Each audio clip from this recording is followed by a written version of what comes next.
आज बघा मी मस्त अशी सोयाबीनच्या सांडग्याची चमचमीत भाजी बनवलेली आणि खूप छान झालेली. आणि ते बघा मी गॅसवरती कढई ठेवलेली थोड्या मोठ्या आकाराची आणि त्याच्यामध्ये मी साधारण 1.5 ग्लास इतकं पाणी टाकलेलं आहे. आणि पाण्याला आपल्याला मस्त एक उकळी काढायची आहे. आणि त्याच्यामध्ये मी फक्त चवीपुरतं थोडंसं पाण्याला चव येण्यापुरतं मीठ टाकायचं आहे आपल्याला.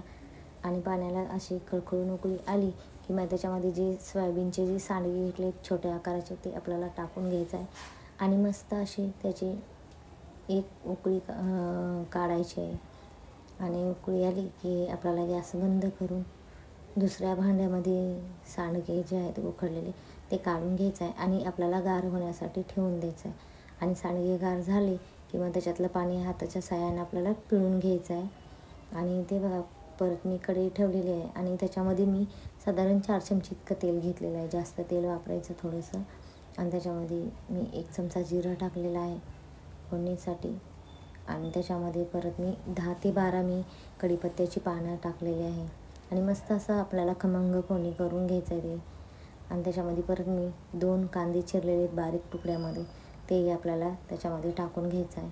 आणि मस्त असा कांदा जो आहे तो मंद आचेवरती 5 ते 7 मिनटं आपल्याला एकदम मस्त असा गोल्डन कलर येईपर्यंत खमंग वास येईपर्यंत आपल्याला एकदम मस्त असा भाजून घ्यायचा कांदा. आणि चव खूप जबरदस्त लागते. जितका तुम्ही कांदा चांगला मसाला भाजेल तितकी तुमच्या भाजीला चांगली चव येते. आणि मस्त बघा इथे मी असा मस्त खमंग आपला कांदा भाजून झालेला आहे. तर त्याच्यामध्ये मी अद्रक, लसूण आणि थोडीशी कोथिंबीरची मी जाडसर कुटून घेतलेलं आहे ते टाकून घेतले.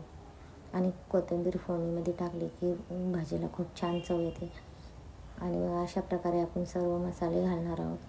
आणि मी एक टमॅटो घेतलेला आहे कट करून बारीक तुकड्यामध्ये. तोही आपल्याला मस्त तेलामध्ये फ्राय करून घ्यायचा आहे. आणि सर्व कांदा टमॅटो आपल्याला एकदम मस्त तेल सुटेपर्यंत आपल्याला तेलामध्ये फ्राय करून घ्यायचा आहे. आणि अशा प्रकारे मसाला आपल्याला सर्व भाजून घ्यायचा आहे.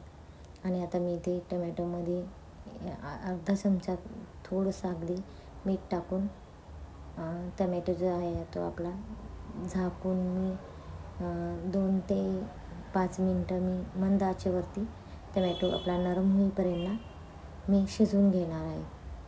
बघा मस्त 5 मिनटानंतर बघा टमॅटो कांदा वगैरे सर्व जे आपले मसाले आहेत ओले ते एकदम मस्त असं नरम झालेलं आहे.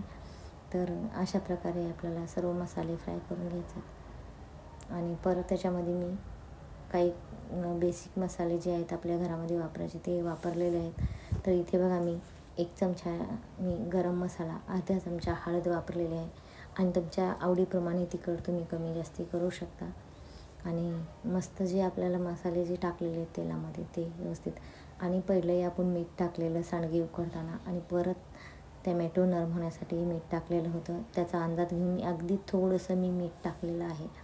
तर आता सर्व मसाला जो आहे तो आपल्याला एकदम मस्त असं तेल सुटेपर्यंत मंद आचेवरती आपल्याला 2 ते 3 मिनटं व्यवस्थित असं बघा फ्राय. बघा मसाल्याला मस्त तेल सुटलेलं आहे. तर त्याच्यामध्ये मी 1 वाटी पाणी टाकलेलं आहे.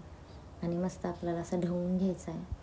आणि 5 ते 7 मिनटं आपल्याला थोडीशी कोथिंबीर टाकून मिडियम फ्लेमवरती मी मसाला जो आहे कांदा टमॅटो वगैरे सर्व हे आपल्याला अगोदर पाण्यामध्ये शिजवून घ्यायचं आहे. आणि याच्यामुळे काय होतं की आपली जी सांडगे जे आहेत ते ड्राय असं खाताना एकदम कोरडे होत नाही. एकदम मस्त असं रसरशीत होतात. त्याच्यासाठी अगोदर पाण्याला व्यवस्थित फोडणी देऊन घ्यायची. पाणी मसाले अगदी सर्व शिजवून घ्यायचे. आणि मग त्याच्यामध्ये आपल्याला उकळलेले सांडगे टाकून असं अगदी व्यवस्थित आपल्याला मिक्स करायचं आहे. आणि परत त्याच्यामध्ये मी अगदी थोडीशी कोथिंबीर टाकलेली आहे. आणि मस्त आपल्याला परत 5 मिनटं आपल्याला मंद आचेवरती भाजी जी आहे एकदम आपल्याला व्यवस्थित शिजवून घ्यायची आहे. बघा अशा प्रकारे. आणि आपल्या भाजीला अगदी पाणीही सुटलेलं आहे. आणि अशी मस्त आपली एकदम रसरशीत अशी भाजी झालेली, अजिबात सुकी भाजी खाण्यासाठी तयार आहे. आणि तुम्ही एकदा नक्की ट्राय करा. आणि जर व्हिडिओवरती नवीन असाल, चॅनलवरती जर तुम्ही नवीन असाल तर चॅनलला नक्की सबस्क्राईब करा.